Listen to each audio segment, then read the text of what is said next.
राम मंडळी, तुम्हाला माहितीच आहे या रानात श्रावण घेवडा आणि वांगी केल्यात. 15 दिवसाही मागं आलो तेव्हा ह्या घेवड्याला मोडायजोग्या कवळ्या शेंगा होत्या. मग आता ती धपाटी करायला. मग आता मला म्हणली जरा श्रावण घेवड्याच्या निभार निभार म्हणून शेंगा तर घेऊन या जावा, म्हणून शेंगा न्यायला आलोय बघा. आणि पाऊस काय हो 10-10 मिनिटाला एक एक सळ सुरू व्हायला लागल्या. सत्यात म्हटलं शेंगा घेऊन जावा म्हणून आलोय बघा.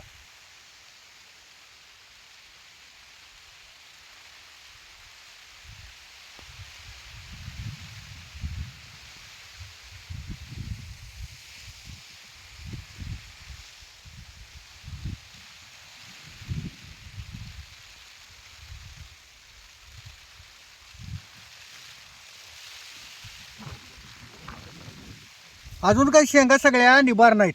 या अशा चट्ट पडून पांढऱ्या व्हायला लिहा की मग ह्या निभार त्याची आता निभार निभार शेंगा तोडून घेणार आहे.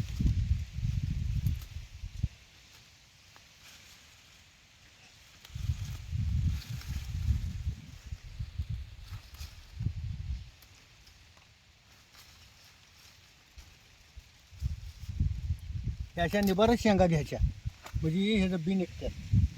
पावसाळ्यात ह्या घेवड्यात का नाही खाली असतंय, तार काठीव नसतंय, त्यानं हे असं कुजल्यागतच होतंय आणि ह्याचा पाला घालायला चालू होतोय. जसं निभार होईल का नाही तसं. आणि ह्याला त्यात काय झालंय, एकच भार येतोय. एकदा निभार झालं की पुन्हा ह्याला शेंग नाही आणि काही नाही, मग हे उपडूनच काढायला लागते.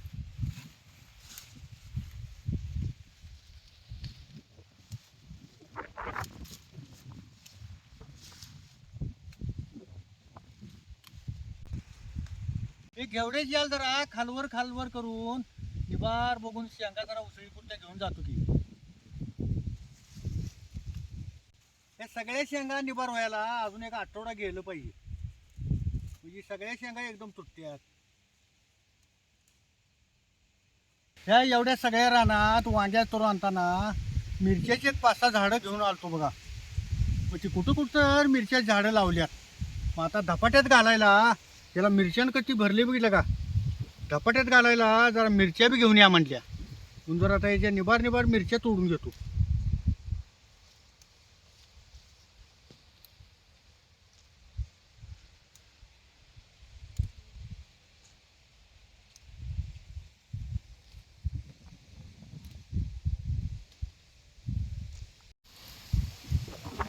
रानात अशी झाडं असली की नाही ताजं ताजं माळवं खायला मिळतंय, म्हणून एक 5-6 झाडं लावली ती.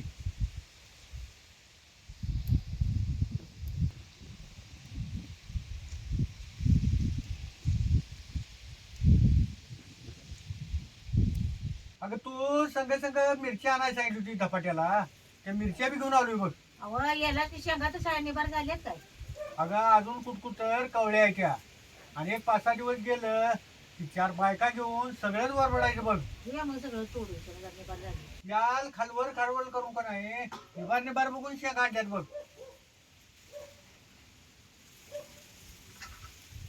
आता खरड्यापुरत्याच मिरच्या घेतो.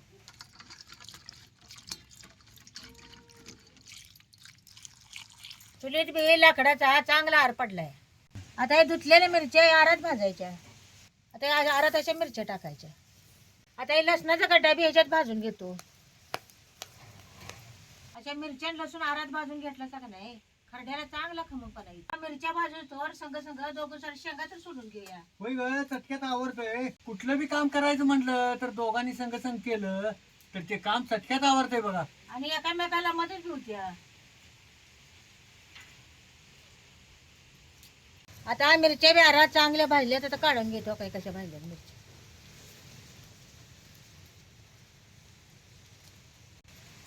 लसूण बी आरात कसा खरपूस भाजलाय बघा. काय अहो तुम्ही शेंगा सोला मिरच्या गरम गरम आहे तर चिचून घेतो ना. गाठ आल्या मी तांबट झाल्या चेचत नाही त्या. मग ती पोरी इकडे सार आणि ती चिचून घ्या आवर लवकर. हा लसूण सोलून घेतो की.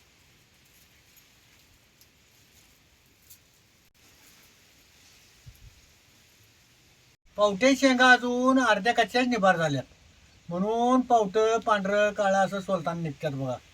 ज्या शेंगा पक्क्या निभार झाल्यात का नाही त्याचं पावटं काळं होत्या.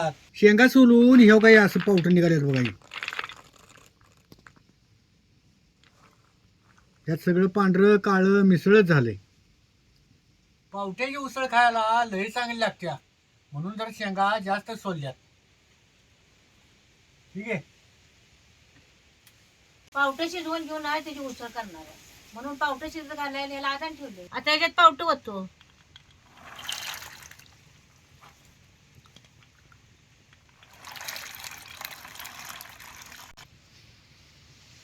त्याला झाकून ठेवून मिरच्या चिचून घेते.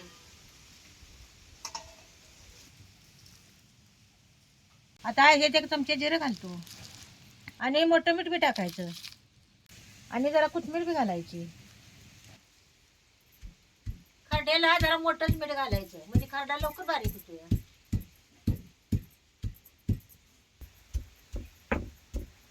मिरच्या बी धपाट्याला तिखट बघूनच घालायच्या, त्याशिवाय धपाटी चांगली लागत नाही आणि खाताना बी बरं वाटत नाही. आता धपाट्यात पीठ मळणार आहे, त्यासाठी कुठली कुठली पिठं घेतली ती बघूया. त्याचं प्रमाण मी सांगतो. या वाटीनं जुंधळ्याचं पीठ 4 वाटे घेतले. याच वाटीनं गव्हाची 1 वाटी पीठ आणि अर्धी वाटी बेसनचं, अर्धी वाटी तांदळाचं पीठ घेतले. आता प्रमाणानंच पीठ तुम्ही घेतला सगळं नाही, मग धपाट चांगली होत्या. गव्हाची पीठ बी लय घालायचं नाही. गव्हाचं पीठ लय घातलं की नाही धपाट मग पुढे सरकत नाही. आणि हरभरा डाळीचे पीठ जर जास्त घातलं की नाही की मग कापडाला चिकटते. आणि जर तांदळाचे पीठ घातलं की नाही धपाटी चांगली खुसखुशीत होते, म्हणून जरा तांदळाचे पीठ घालायचे. 1 चमचा ओवा, 1 चमचा हळद आणि कोथिंबीर पिठात घालायची. आता ही चेचलेला खरडा पिठात घालून घेतो. हे सगळं एकत्र करून मळून घ्यायचं पीठ. या पिठात लई पाणी घालायचं नाही, असं जरा जरा गार पाणी घालून पीठ मळून घ्यायचं.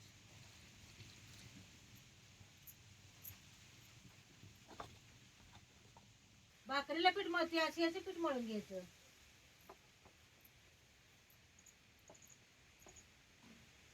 मळून घ्यायचं. मग काय कसं घट मळून घेतले. आता हा पीठ मळून झाले, जर पावटे शिल्लक बघतो.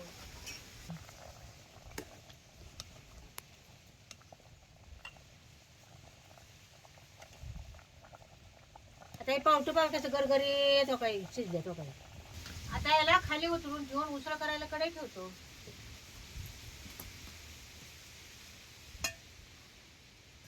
पावटे शिजत घालताना पाणी लई घालायचं नाही, जेवढं पाहिजे तेवढंच घालायचं. त्याच्यात तेल ओततो.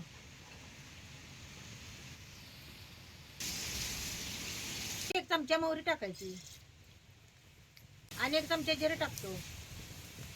आता हे बारीक चिरलेला कांदा यात घालायचा. त्याला कांदा चांगला भाजायचा आणि मग त्यात चटणी घालायची. कांदा भाजत आला याच्यात टमाटर घालतो. टमाटे बी त्याला चांगलं भाजून घ्यायचं. हळद घालतो आणि 1 पळी चटणी बी घालायची. चटणी बी त्याला चांगली भाजून घ्यायची.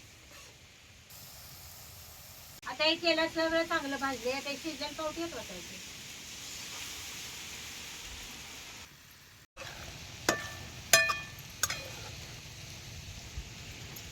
काळं पावटं शिजत घालताना जराच पाणी घालून शिजत घालायचं, म्हणजे सगळा अर्क पावट्याचा त्या पाण्यात उतरतोय. तुम्ही पावट्याची उसळ जर करणार असला आणि जर तुम्ही जास्त पाणी घातला असा तर ते पाणी काढून मग उसळ करायला लागते. ती पाणी काढताना त्या पाण्यासंग पावट्याचा अर्क सगळाच निघून जातोय, मग पावट्याला चव लागत नाही. म्हणून पावट्याचं कालवण तुम्ही जेवढं करणार आहे तेवढंच काळ्या पावट्याला पाणी ठेवायचं. पावट्यात मीठ घालतो आणि जरा कोथिंबीर बी घालायची.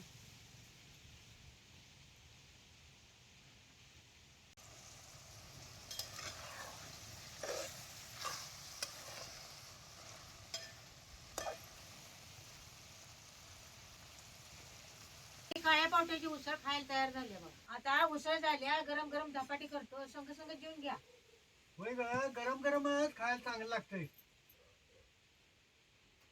धपाटी करायला सुती कापडच घ्यायचे आणि कापड असं पाण्यात बुडवून पिळून घ्यायचे.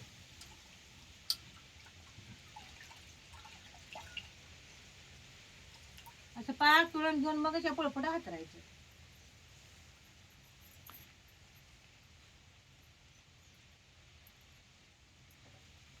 असं पाण्यात हात घेऊनच जरा जरा पीठ घ्यायचं.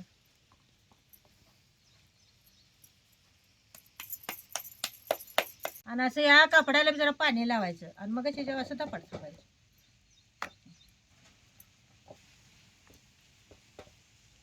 असं पाण्याचा हात घेऊनच ही पीठ थापून घ्यायचं. असं बोटानंच ही पीठ पुढं पुढं सरकत आणायचं. असं गोल पातळ धपाट थापून घ्यायचं. तर धपाट थापून घ्यायचं. तवा बी चांगला तापल्याशिवाय तव्यात धपाट टाकायचं नाही. आधी सगळीकडे असं तव्याला तेल लावून घ्यायचं.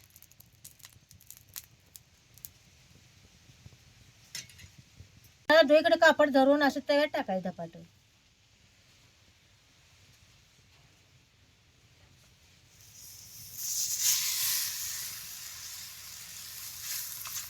लगेच या कापडाला पाणी लावायचं नाही तर मग शिकून बसते. अशी बोट उठवून घ्यायची धपाट्यावर.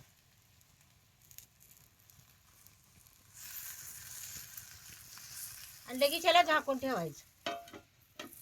असं लगेच धपाट झाकून ठेवायचं म्हणजे पिठळत नाही. परत धपाट थापताना कापड पाण्यात काढून मग तिच्यावर धपाट थापायचं. असं पिळून घ्यायचं.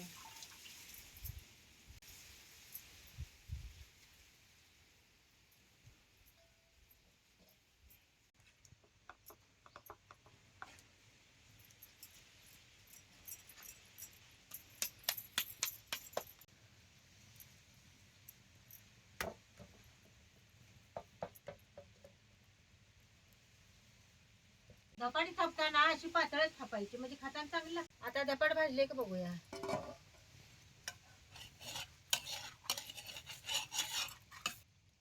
आता ही खालची बाजू कशी चांगली भाजली आहे बघा. हो बाई. आता वरची बाजू भाजायची नाही, नुसतं असं तेलच लावून घ्यायचं. आता हे धपाट कसं पातळ झाले बघा. हो बाई.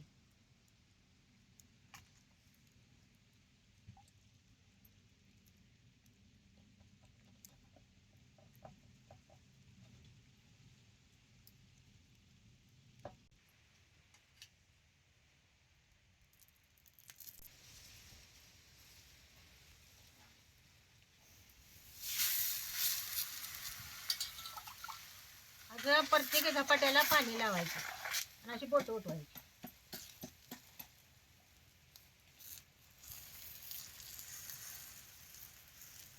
धपाटे लगेच झाकून ठेवायचे नाही तर मग पिठाच आहे.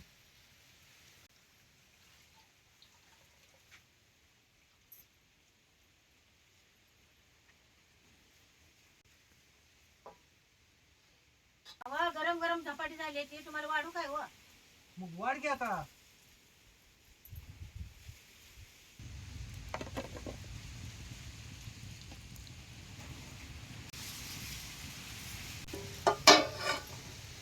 धपाट कसं चांगलं भाजलंय बघा काही.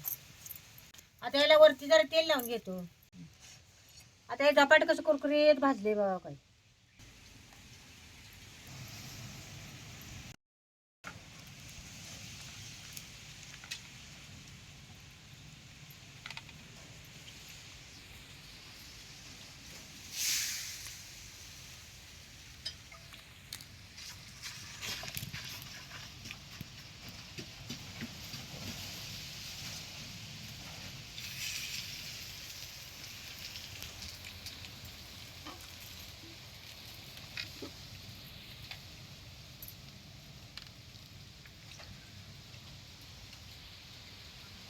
काळ्या पावट्याची उसळ आणि गरम गरम धपाटी आणि त्याच्याबरोबर दही, काय तोंडात चवजी आल्या म्हणता. एक नंबर लागते बघा. हवाई गरम गरम धपाटे आणि घ्या. अगं धपाटी बी अशी खमंग कुरकुरीत झाल्यात बघ. आणि उसळ बी त्याबरोबर झणझणीत झाल्या.